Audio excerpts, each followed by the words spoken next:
weekly sit-down with local agricultural leaders and businesses. This is Tailgate Conversations.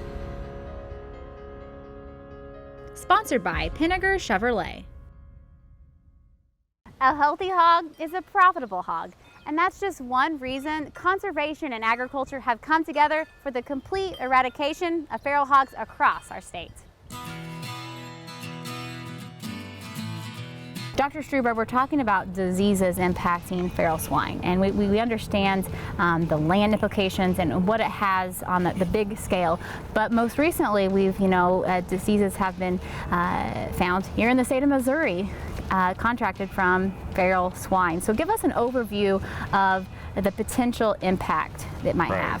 Well, there are several diseases that the feral swine population has that can certainly affect commercial swine operations.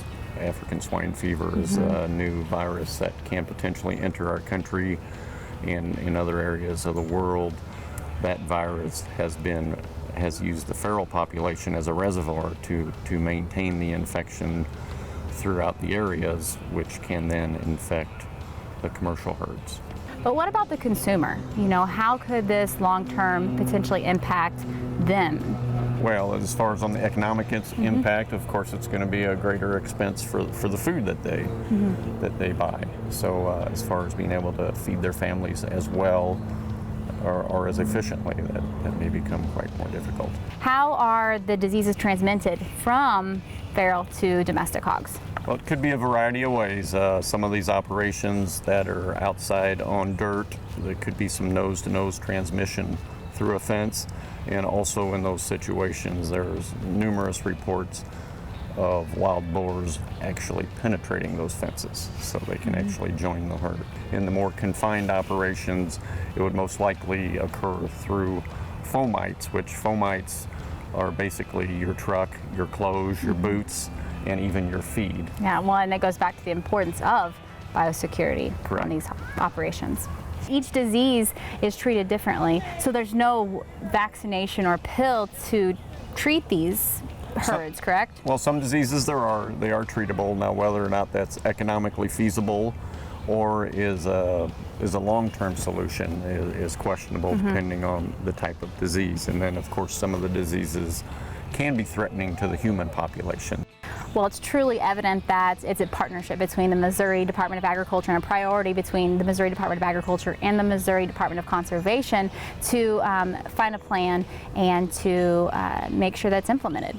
We're working to be sure that these diseases do not have this huge impact. And there are other organizations involved too. The State Health Department sure doesn't want any of these zoonotic diseases to reach the human population.